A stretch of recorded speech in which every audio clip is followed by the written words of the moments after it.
start. So this is the slideshow. Okay.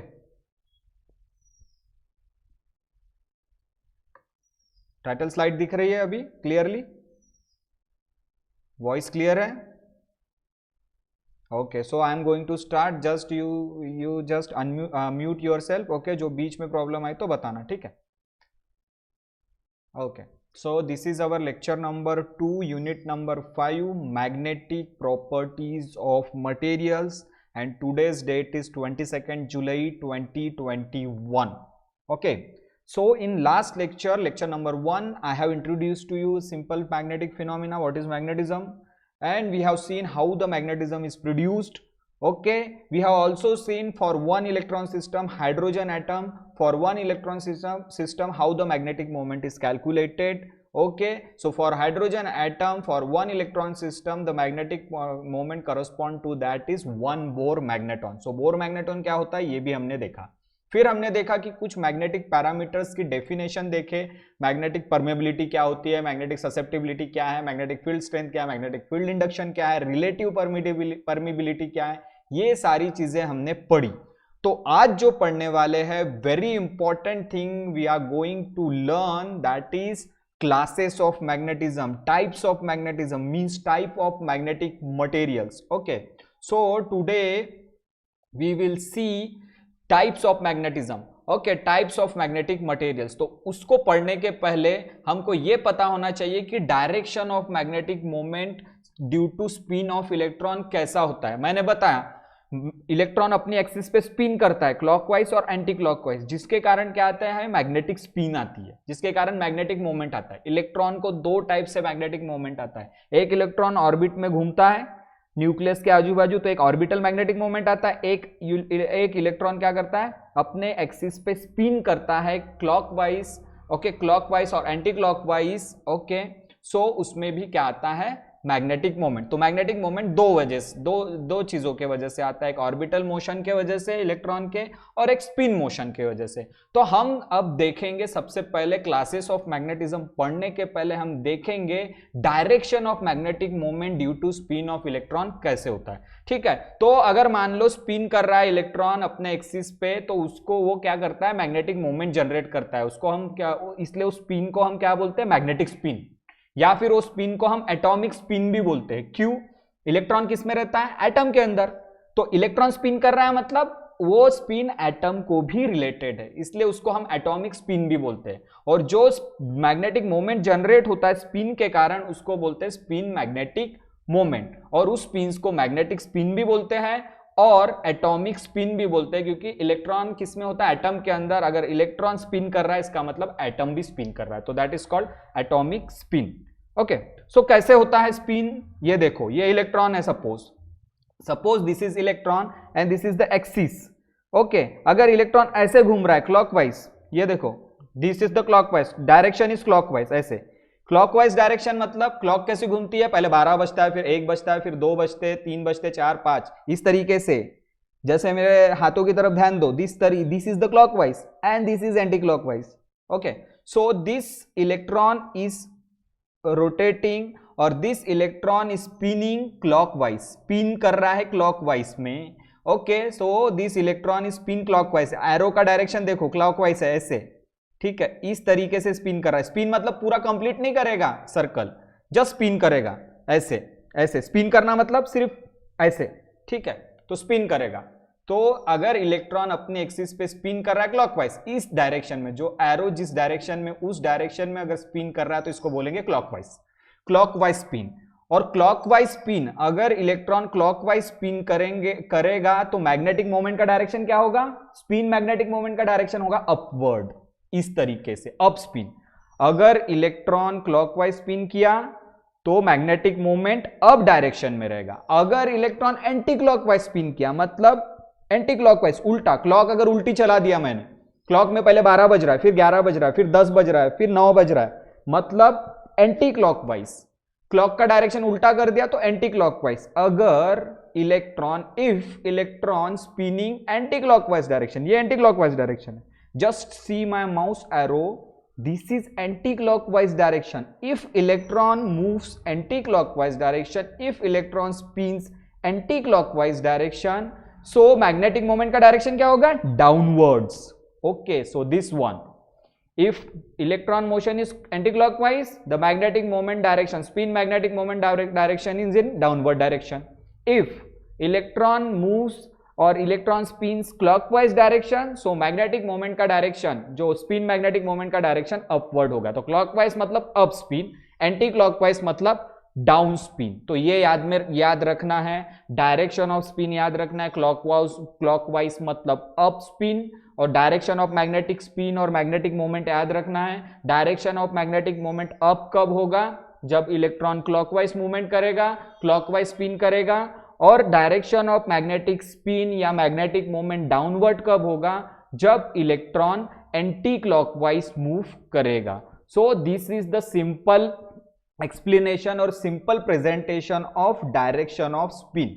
तो अब समझ में आया डायरेक्शन ऑफ स्पिन किसको बोलते हैं. ठीक है, अप स्पिन मतलब क्लॉकवाइज, डाउन स्पिन मतलब एंटी क्लॉकवाइज. तो ये हो गया डायरेक्शन ऑफ स्पिन. अब हम देखने वाले हैं ओके क्लासेस ऑफ मैग्नेटिज्म कितना होता है, टाइप्स ऑफ मैग्नेटिक मटेरियल्स मतलब क्लासेस ऑफ मैग्नेटिज्म.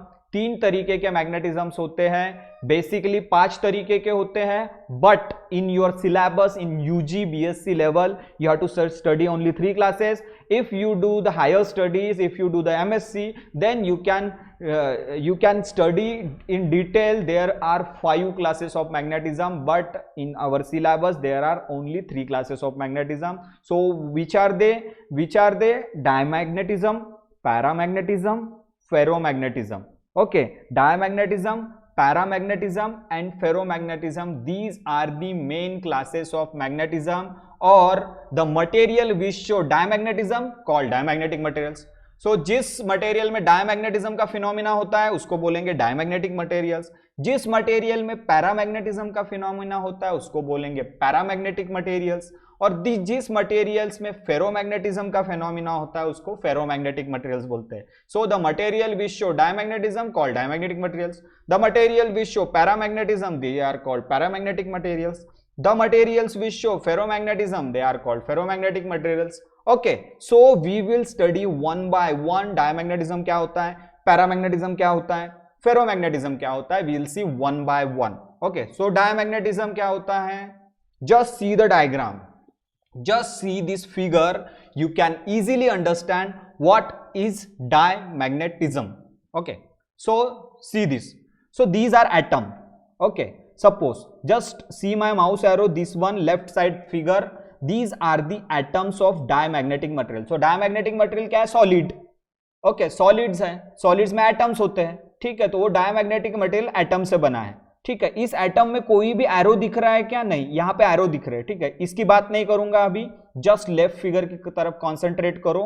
यहाँ पे एटम्स दिख रहे हैं, लेकिन इस एटम्स के अंदर कोई मैग्नेटिक मोमेंट नहीं दिख रहा है. कब, जब फील्ड 0 है, H is equal to 0. H मतलब क्या होता है, मैग्नेटिक फील्ड स्ट्रेंथ. जब मैग्नेटिक फील्ड 0 है तो ये एटम के अंदर कोई भी मैग्नेटिक मोमेंट नहीं, कोई एरो दिख रहा है क्या, नहीं. इसका मतलब डायमैग्नेटिक मटेरियल में मैग्नेटिक मोमेंट 0 होता है अगर हमने फील्ड अप्लाई नहीं की तो.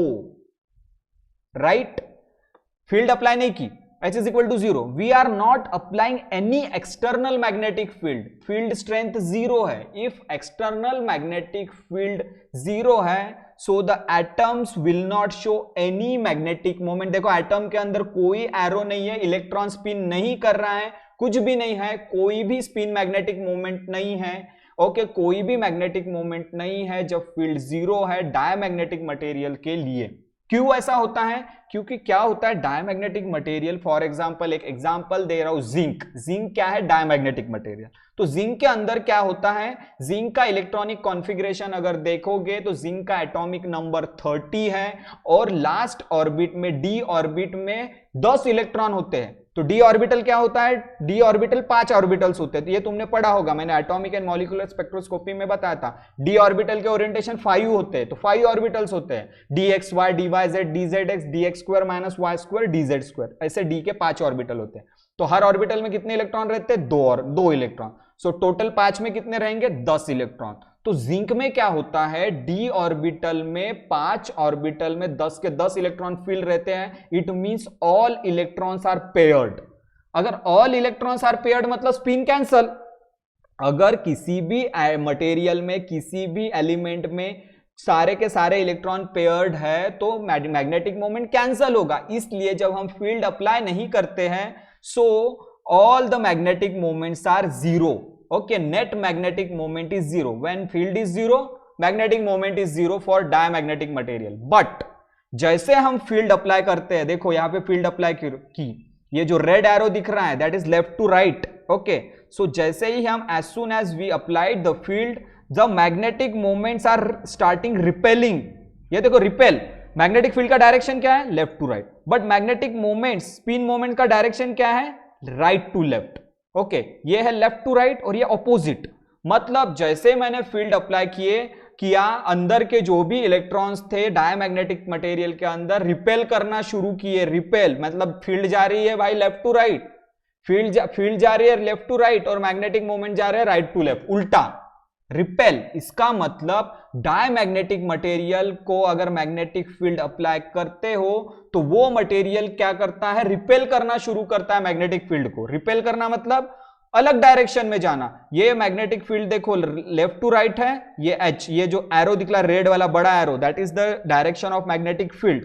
सो direction of magnetic field is left to right, but direction of this spin magnetic moment is right to left, ऐसे उल्टा। इसका मतलब डायमैग्नेटिक मटेरियल को अगर फील्ड में रखते हो तो रिपेल करना शुरू होता है, मतलब उस वहां के इलेक्ट्रॉन्स और वहां के जो मैग्नेटिक मोमेंट है रिपल्शन ऑपोजिट डायरेक्शन में अलाइन होंगे।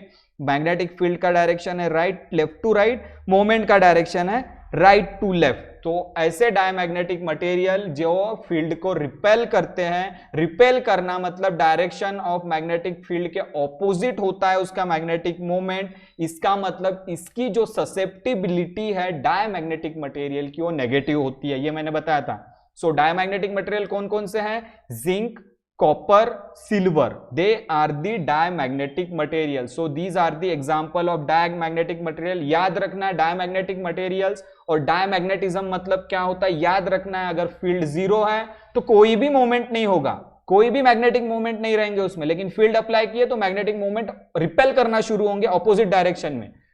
ओके, एक जा रहा है पूना तो दूसरा जा रहा है नागपुर, ठीक है, फील्ड है, फील्ड मैंने लगाई पुणे की तरफ, मैग्नेटिक मूवमेंट आ रहा है नागपुर की तरफ।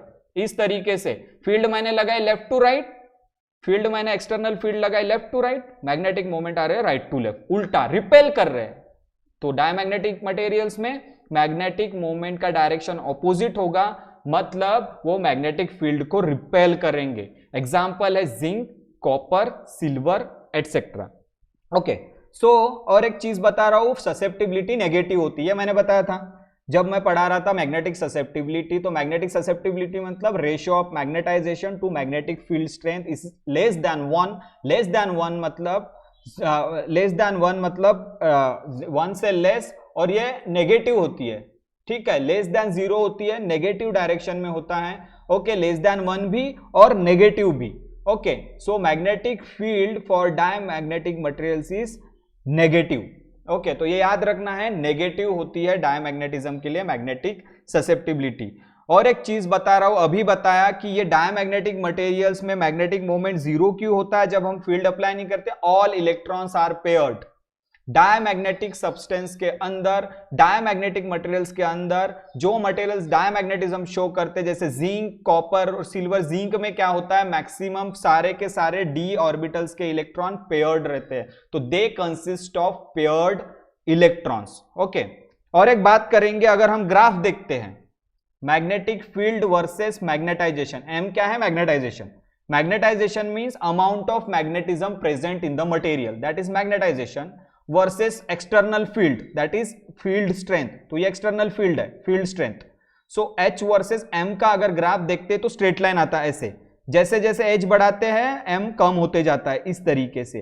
तो ये जो स्ट्रेट लाइन है इसका स्लोप क्या है, नेगेटिव, बिकॉज ऐसा है। अगर लाइन ऐसी होती तो स्लोप पॉजिटिव, इस तरीके से नेगेटिव डायरेक्शन में ऐसा, ठीक है। लाइन ऐसी है तो इसका स्लोप क्या होगा, नेगेटिव। और स्लोप मतलब क्या होता है, M/H, Y में क्या है M, और x पे क्या है h, तो y बाय x मतलब dy बाय dx मतलब क्या होता है स्लोप, m बाय h मतलब ससेप्टिबिलिटी, तो ससेप्टिबिलिटी इसकी क्या होती है नेगेटिव, अभी बताया ससेप्टिबिलिटी नेगेटिव होती है, m by h is negative क्योंकि ग्राफ ऐसा होता है। सो m वर्सेस h का ग्राफ रहेगा इस तरीके से, ये लाइन जो है line straight line with negative slope, मतलब फील्ड इंक्रीज करोगे मैग्नेटाइजेशन कम होते जाएगा, और एक तरह से यहां पे भी फील्ड इंक्रीज करोगे मैग्नेटाइजेशन नेगेटिव डायरेक्शन में कम होगा। Okay, so this is the graph for diamagnetism और diamagnetic materials m by h। Okay, और दूसरा अगर ग्राफ देखते हैं एक ससेप्टिबिलिटी वर्सेस टेम्परेचर, सो टेम्परेचर बढ़ाते जाओगे ससेप्टिबिलिटी में कोई फर्क नहीं पड़ेगा, ससेप्टिबिलिटी मतलब क्या होता है m by h। Okay, this is m by h। So दो ग्राफ बता रहा हूं, m versus h straight line graph आएगा, उसका स्लोप नेगेटिव मतलब ससेप्टिबिलिटी नेगेटिव, इसका स्लोप क्या होगा m बाय h। और वैसे ही अगर ससेप्टिबिलिटी वर्सेस टेम्परेचर, अगर डायमैग्नेटिक मटेरियल को किसी टेम्परेचर हीटर पे रख दिया और तुम बढ़ा रहे हो उसका टेम्परेचर बढ़ा रहे हो, ये देखो टेम्परेचर बढ़ा रहे हो, ससेप्टिबिलिटी पे कोई फर्क नहीं पड़ रहा है, ये जो ब्लैक लाइन देखो susceptibility is constant, with rise in temperature susceptibility पे कोई फर्क नहीं पड़ रहा है, susceptibility will be constant. Okay, so magnetic susceptibility constant रहती है, टेम्परेचर का कोई इफेक्ट नहीं पड़ता इस पे, और m बाय h का ग्राफ स्ट्रेट लाइन रहता है विथ नेगेटिव स्लोप। ओके, सो ये दो ग्राफ्स है डायमैग्नेटिक मटेरियल से रिलेटेड, और इसके एप्लीकेशन कहां है, अगर एप्लीकेशन देखते हैं तो इसके एप्लीकेशन है सुपर कंडक्टर्स में, स्क्विड में, स्क्विड मतलब super conducting interference device. Okay, super conducting interference device, और तीसरा है डायमैग्नेटिक लेविटेशन। अभी होता क्या है सुपर कंडक्टर मतलब ऐसे मटेरियल्स जिसका रेसिस्टेंस जीरो होता है, मतलब कंडक्टिविटी बहुत हाई होती है, अभी ऐसे मटेरियल पे रिसर्च कर रहे हैं, ठीक है, इसलिए जो बुलेट ट्रेन वगैरह के जो कॉन्सेप्ट्स है वो सुपर कंडक्टर्स के कॉन्सेप्ट पे चलती है। ओके, बुलेट ट्रेन और high speed train super conducting phenomena के कॉन्सेप्ट्स पे चलती है, तो ये सुपर कंडक्टर्स में कौन से मटेरियल यूज होते हैं, डायमैग्नेटिक मटेरियल्स। सुपर कंडक्टर मतलब ऐसे कंडक्टर जिसकी कंडक्टिविटी वेरी हाई, सबसे ज्यादा कंडक्टिविटी हम जो घर में कॉपर वायर यूज करते हैं उसमें हम बोलते हैं कि करंट ज्यादा आ रहा है, लेकिन इससे भी बहुत 100 या 1000 टाइम्स ज्यादा करंट कौन दे सकता है, super conductor, because super conductors का रेसिस्टेंस जीरो होता है, और जिस चीज का रेसिस्टेंस जीरो उसकी कंडक्टिविटी एकदम हाई, कॉपर का कुछ ना कुछ रेसिस्टेंस रहता है, जीरो नहीं होता, लेकिन अभी ऐसे मटेरियल्स पे रिसर्च चल रहा है सुपर कंडक्टर्स पे जिसका रेसिस्टेंस जीरो मतलब कंडक्टिविटी हाई, 1000 टाइम्स ज्यादा कंडक्टिविटी कॉपर से, तो ऐसे मटेरियल बड़ी बड़ी हाई स्पीड ट्रेनों को चलाने के लिए यूज होते हैं सुपर कंडक्टर्स। और दूसरा है squid, super conducting interference device, मतलब स्क्विड मतलब एक मैग्नेटोमीटर होता है, स्क्विड को क्या बोलते हैं, मैग्नेटोमीटर, जो मैग्नेटिक फील्ड मेजर करता है। सो मैग्नेटिक फील्ड मेजर करने के लिए जो इंस्ट्रूमेंट बनते हैं उसमें भी डायमैग्नेटिक मटेरियल होता है, और जो मैग्नेटिक फील्ड मेजर करता है ऐसा डिवाइस उसको बोलते हैं squid, super conducting interference device. तो स्क्विड में भी डायमैग्नेटिक मटेरियल का यूज होता है। और तीसरा है डायमैग्नेटिक लेविटेशन। डायमैग्नेटिक लेविटेशन मतलब अगर एक बहुत बड़ा डायमैग्नेटिक मटेरियल लिया और उसके ऊपर मैग्नेटिक मटेरियल रखा, तो विदाउट कांटेक्ट किए उस मैग्नेटिक मटेरियल को तुम स्पीड में घुमा सकते हो, diamagnet without any contact, that is called diamagnetic levitation. Okay, iron लिया और नीचे कोई भी डायमैग्नेटिक मटेरियल लो, आयरन तो फेरोमैग्नेटिक मटेरियल है, कोई भी डायमैग्नेटिक मटेरियल लो, जिंक लो और नीचे फील्ड लगाओ, तो फील्ड क्या करेंगी, वो जिंक को रिपेल करेंगी, तो जिंक को विदाउट एनी कांटेक्ट तुम जिंक को मूव कर सकते हो।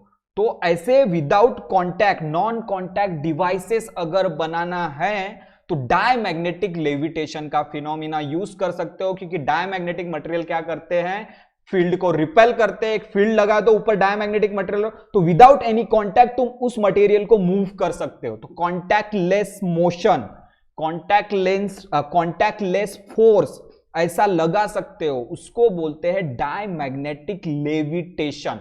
तो ये तीन एप्लीकेशन है डायमैग्नेटिज्म के, डायमैग्नेटिक मटेरियल्स के, सुपर कंडक्टर, स्क्विड और डायमैग्नेटिक लेविटेशन। तो ये हो गया डायमैग्नेटिज्म के बारे में। शॉर्ट में याद रखना है, फील्ड नहीं लगाओगे कोई मैग्नेटिक मोमेंट नहीं रहेगा because of the paired electrons. Field लगाओगे मैग्नेटिक मोमेंट का डायरेक्शन ऑपोजिट होगा बिकॉज फील्ड रिपेल करेगी। ठीक है, सो ये हो गया डायमैग्नेटिज्म। नाउ अभी पढ़ेंगे हम पैरामैग्नेटिज्म क्या होता है। देखो पैरामैग्नेटिज्म बहुत इजी है। डायग्राम देखो, जब फील्ड जीरो थे, जब फील्ड जीरो है H is equal to zero, magnetic field strength जब जीरो है तो मैग्नेटिक मोमेंट्स देखो, ये स्पिन मैग्नेटिक मोमेंट्स है, ये मैग्नेटिक मोमेंट्स का डायरेक्शन है, spin magnetic moments they are random. देखो कोई ऊपर है, कोई नीचे है, कोई इधर उधर, ऐसे रैंडमली अरेंज है। मतलब पैरामैग्नेटिक मटेरियल में मैग्नेटिक मोमेंट्स होते हैं but they are randomly arranged, they are arranged in irregular manner जब फील्ड अप्लाई नहीं करते हैं। फील्ड जीरो है, फील्ड मतलब H is equal to zero, field strength zero है तो जो मैग्नेटिक मोमेंट है दे आर रैंडमली अलाइन, कोई ऊपर है, कोई नीचे है, कोई दाएं है, कोई बाएं है, रैंडमली अलाइन। और हर एटम का एक स्पिन होता है, तो ये एटम्स है।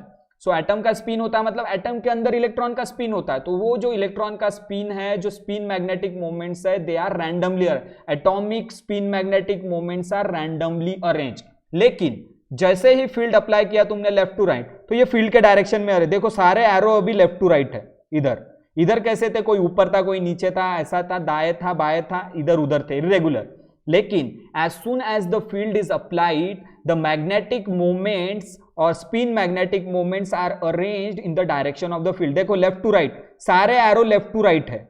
ठीक है, अभी कोई एरो का डायरेक्शन उल्टा नहीं है, सारे एरो का direction towards the field. Field क्या है, लेफ्ट टू राइट, और direction of all the arrows are left to right. ये देखो लेफ्ट टू राइट ही है।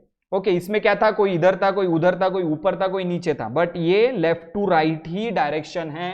It means that paramagnetism means it is the phenomena in which as soon as we applied the field the magnetic moments are aligned in the direction of the field. पहले when field is zero the magnetic moments are randomly aligned, but as soon as the field is applied the magnetic moments are aligned in the direction of field, left to right direction of the field. So what are the example of paramagnetic materials or paramagnetism? Aluminium and chromium. So aluminium and chromium are the examples of paramagnetic materials. Or paramagnetic materials means susceptibility is greater than zero, small positive, greater than zero मतलब positive, susceptibility for paramagnetic material is positive। और paramagnetism किसके वजह से आता है, unpaired electrons, कोई ना कोई डी ऑर्बिटल में अनपेयर्ड इलेक्ट्रॉन्स होने चाहिए। तो एल्यूमिनियम में अनपेयर्ड इलेक्ट्रॉन होते हैं, क्रोमियम में अनपेयर्ड इलेक्ट्रॉन होते हैं, इसलिए पैरामैग्नेटिज्म आता है। तो अगर एक भी अनपेयर्ड इलेक्ट्रॉन रहा तो पैरामैग्नेटिज्म आएगा मटेरियल के अंदर। Okay, so paramagnetism arises due to the unpaired electron, और पैरामैग्नेटिक मटेरियल की ससेप्टिबिलिटी ग्रेटर देन जीरो होगी, मतलब स्मॉल पॉजिटिव। पहले मोमेंट्स रैंडमली अलाइन होंगे, as soon as we apply the field the moments are align in the direction of field, magnetic moments, magnetic spin moments. Okay, अगर graph देखते हैं तो देखो graph अभी इधर भी स्ट्रेट लाइन है, M versus H, straight line graph, but this straight line is the slope of this line is positive. Diamagnetism का ऐसा था, स्ट्रेट लाइन था लेकिन नेगेटिव स्लोप, ऐसी लाइन थी, ऐसी, यहां ऐसी लाइन है। ठीक है, this one M versus H, तो इस तरीके की लाइन है, तो इस लाइन का स्लोप क्या होता है, पॉजिटिव। अगर लाइन ऐसी रही तो slope negative. Okay, so paramagnetic materials के लिए पैरामैग्नेटिज्म में स्लोप क्या होता है, पॉजिटिव होता है, इसलिए क्या होता है, ससेप्टिबिलिटी पॉजिटिव होती है। तो ग्राफ कैसे आएगा, इस तरीके से, जैसे जैसे फील्ड बड़ा हो गया मैग्नेटाइजेशन बढ़ते जाएगा। तो मैग्नेटाइजेशन वर्सेस फील्ड स्ट्रेंथ का ग्राफ ऐसे होता है, as the magnetization increases as the field increases the magnetization is increased। so this is the graph of M versus H। और अगर सेकेंड ग्राफ देखते हैं ससेप्टिबल वर्सेस टेम्परेचर, सो temperature के साथ ससेप्टिबिलिटी कम होती जाती है। देखो एक्सपोनेंशियली कम हो रहे। सो this is the graph of temperature versus susceptibility. काय क्या है, susceptibility, magnetic susceptibility, T is temperature। so magnetic susceptibility is inversely proportional to the temperature for paramagnetic material, for paramagnetism। as the temperature increases susceptibility decreases। इस तरीके का graph होता है।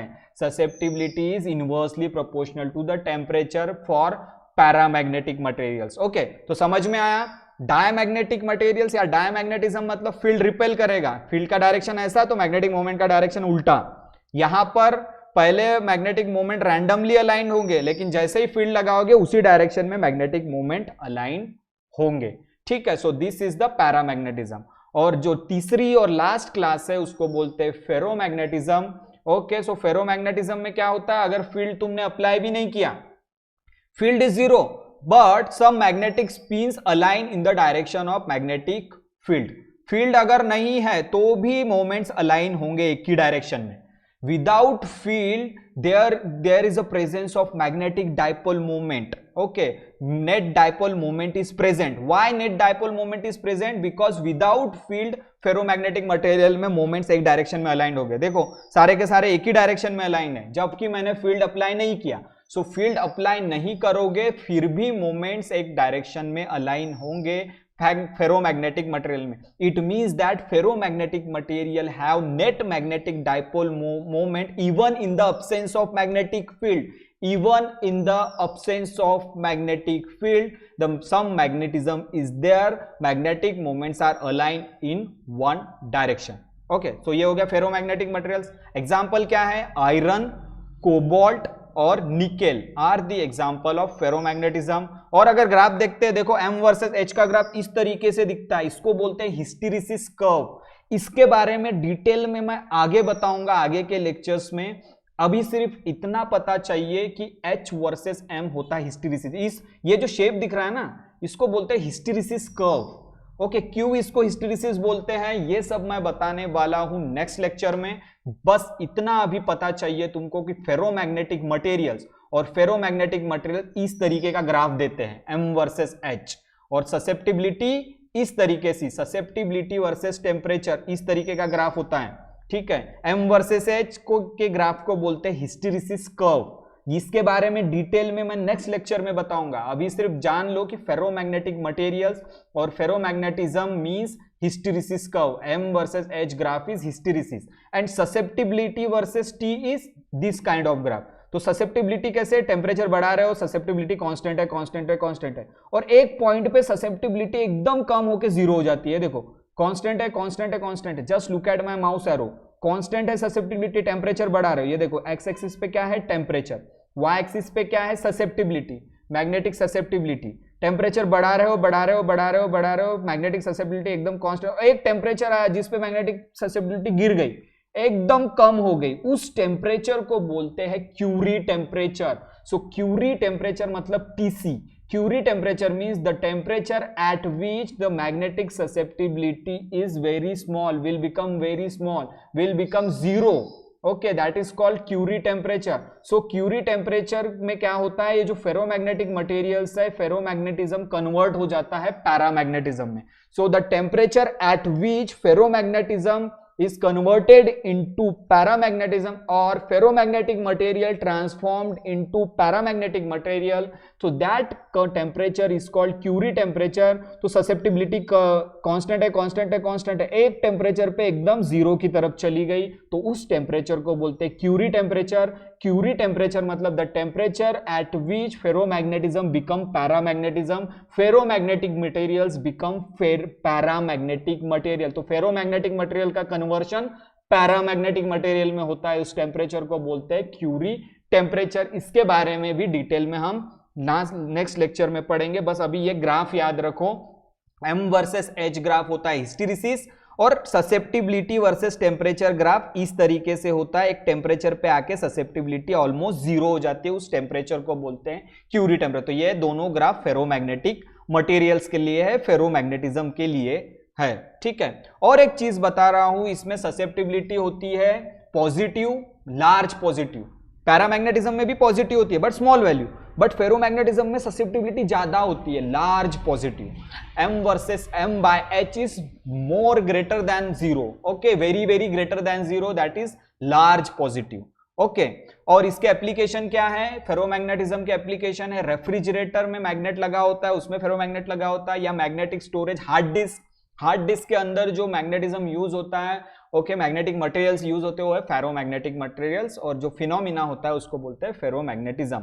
और एक चीज बता रहा हूं, ये चीज देखो, ये डायग्राम देखो, पहले अगर फील्ड अप्लाई नहीं किया, ठीक है, तो ये देखो, ये इतना रीजन है, इसमें स्पिन एक डायरेक्शन में, ये एक रीजन है, इसमें स्पिन एक डायरेक्शन में। The region in which the spins are present in one direction is called domains. So ferromagnetic materials में डोमेन्स होते हैं, तो ये इतना एक रीजन, ये एक डोमेन हो गया, ये दूसरा रीजन, ये दूसरा डोमेन हो गया, ये तीसरा रीजन, तीसरा डोमेन हो गया, ये चौथा डोमेन, पांचवा, छठवा, सातवां, आठवां, 9, 10, 11, 12, सो ये 12 डोमेन्स है। So the region in which magnetic spins are arranged in one direction is called domain. So इस डोमेन में एक डायरेक्शन में, इस डोमेन में इस डायरेक्शन में, इस डोमेन में एक डायरेक्शन, जब फील्ड अप्लाई नहीं किया मैंने, तो भी फील्ड अप्लाई नहीं किया तो भी डोमेन्स के अंदर स्पिन एक ही डायरेक्शन में अलाइन है। ओके, इस डोमेन के अंदर लेफ्ट टू राइट, इस डोमेन के अंदर राइट टू लेफ्ट, इस डोमेन के अंदर इस तरीके से। So every domain has same direction of spins. But जैसे ही मैग्नेटिक फील्ड अप्लाई किया, ये देखो H, जैसे ही मैग्नेटिक फील्ड अप्लाई किया, सारे के सारे डोमेन्स के स्पिन एक ही डायरेक्शन में अलाइन हो गए। मैं मैग्नेटिक फील्ड अप्लाई कर रहा हूं टॉप टू बॉटम, ऐसे ऊपर एरो की तरफ, तो सारे जितने भी डोमेन्स थे, सारे डोमेन्स के मैग्नेटिक मोमेंट अब डायरेक्शन में, मैग्नेटिक फील्ड डायरेक्शन में अलाइन हो गए। इसका मतलब जब फील्ड नहीं थी तब भी मैग्नेटिक मोमेंट था, लेकिन कम था, क्योंकि एक पर्टिकुलर रीजन में मैग्नेटिक मोमेंट अलाइन थे, हर रीजन में कहीं ना कहीं डायरेक्शन सेम है। बट जैसे ही मैग्नेटिक फील्ड अप्लाई किया, सारे के सारे डोमेन के अंदर के स्पिन मैग्नेटिक फील्ड के डायरेक्शन में अलाइन हो गए, top to bottom, bottom to top, इस तरीके से। इसका मतलब फेरोमैग्नेटिक मटेरियल्स के अंदर डोमेन्स होते हैं और एक डोमेन के अंदर स्पिन एक ही डायरेक्शन में अलाइन होगी, लेकिन अगर जैसे ही फील्ड अप्लाई करते हो, सारे के सारे डोमेन्स के स्पिन अब डायरेक्शन में, मतलब मैग्नेटिक फील्ड के डायरेक्शन में अलाइन होंगे। तो ferromagnetic material consist of domains. वो पैरामैग्नेटिक में भी नहीं होंगे और डायमैग्नेटिक में नहीं होंगे, लेकिन फेरोमैग्नेटिक मटेरियल्स में डोमेन्स होंगे, जिसके वजह से अगर फील्ड में अप्लाई भी नहीं करूंगा फिर भी मैग्नेटिक मूवमेंट प्रेजेंट रहता है, फिर भी they have net magnetic dipole movement. समझ में आया? सो फेरोमैग्नेटिक मटेरियल में डोमेन्स रहते हैं पहले से ही, अगर फील्ड जीरो भी रही तो भी, और फील्ड अप्लाई कर रहे हो तो और ज्यादा बढ़ जाता है मैग्नेटाइजेशन। ओके, तो ये हो गया डायमैग्नेटिज्म, पैरामैग्नेटिज्म और फेरोमैग्नेटिज्म के बारे में। अब हम देखेंगे मटेरियल्स क्या होते हैं। ठीक है, मटेरियल्स तो मैंने बताया। सो डायमैग्नेटिक मटेरियल्स मतलब the materials which possess a diamagnetism.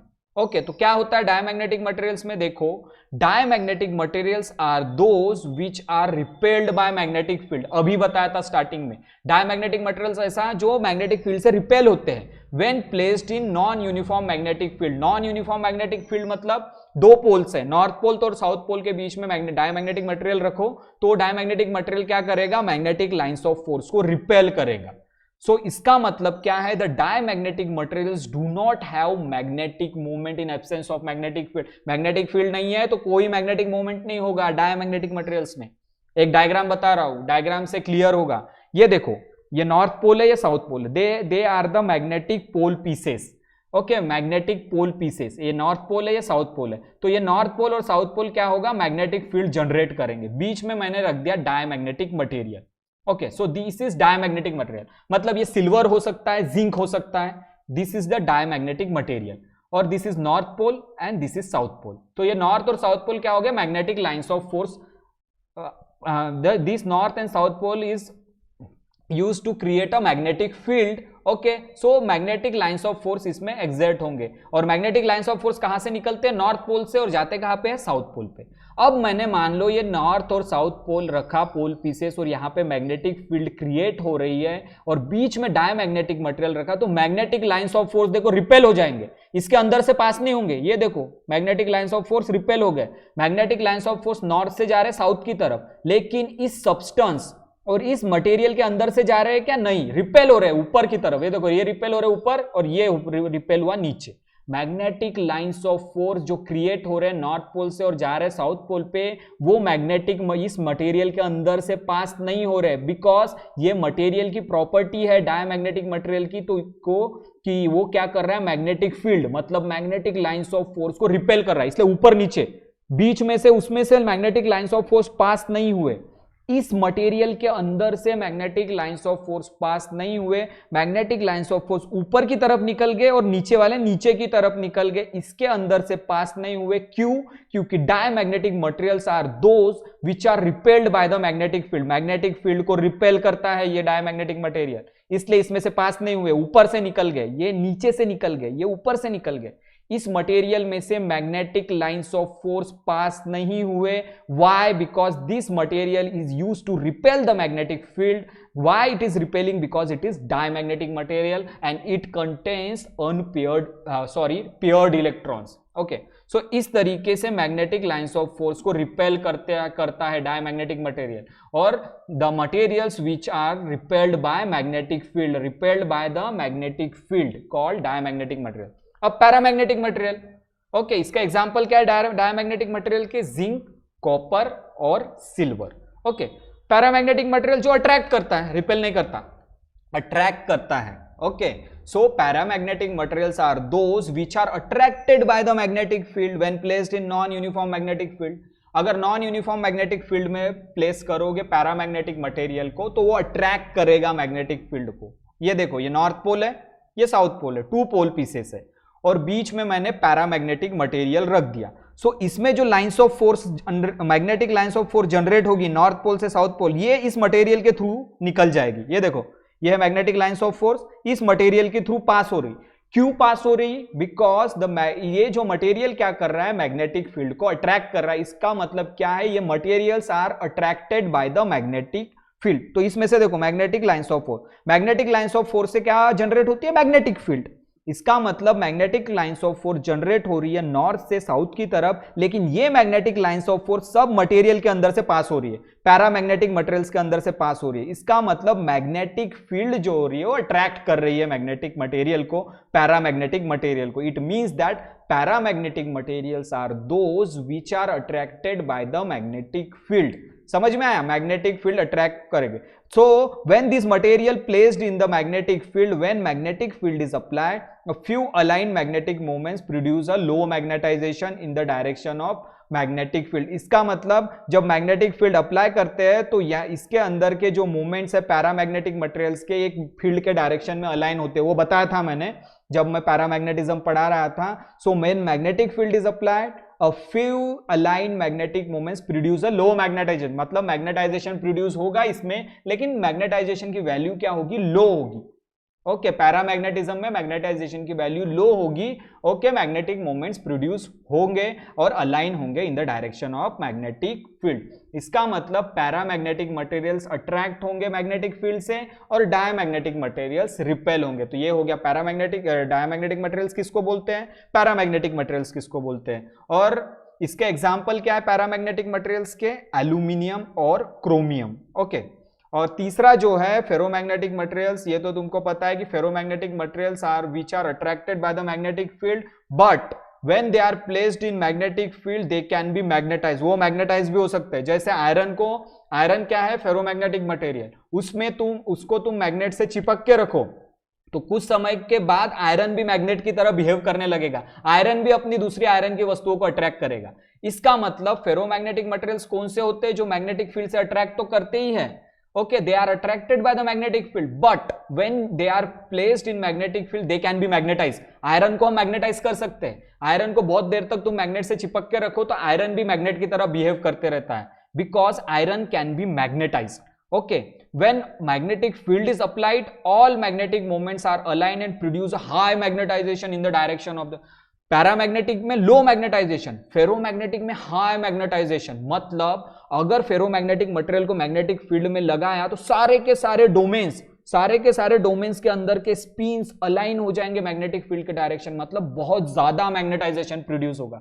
So ferromagnetic materials में ज्यादा मैग्नेटाइजेशन, पैरामैग्नेटिक मटेरियल्स में लो मैग्नेटाइजेशन, और डायमैग्नेटिक मटेरियल में कुछ भी मैग्नेटाइजेशन नहीं रहेगा और वो रिपेल करेंगे। ठीक है, सो फेरोमैग्नेटिक, ये सेंटेंस पढ़ो, when magnetic field is applied all magnetic moments are align, सारे के सारे मैग्नेटिक मोमेंट्स अलाइन होंगे फील्ड के डायरेक्शन में, and produce a high magnetization, बहुत ज्यादा मैग्नेटाइजेशन प्रोड्यूस होगा in the direction of field applied. Okay, और तीसरा भी सेंटेंस इंपॉर्टेंट, ये पहले ही बताया, they have permanent dipole moment even in the absence of magnetic, मतलब फेरोमैग्नेटिक मटेरियल में पहले से ही स्पिन अवेलेबल रहेंगे, पहले से ही उसमें डायपोल मोमेंट रहेगा, जबकि फील्ड जीरो भी रहता है फिर भी उसमें मैग्नेटिक डायपोल्स रहते हैं, फिर भी उसमें डोमेन्स में मैग्नेटिक स्पिन अलाइन रहती है एक पर्टिकुलर डायरेक्शन में। So they have a permanent dipole moment.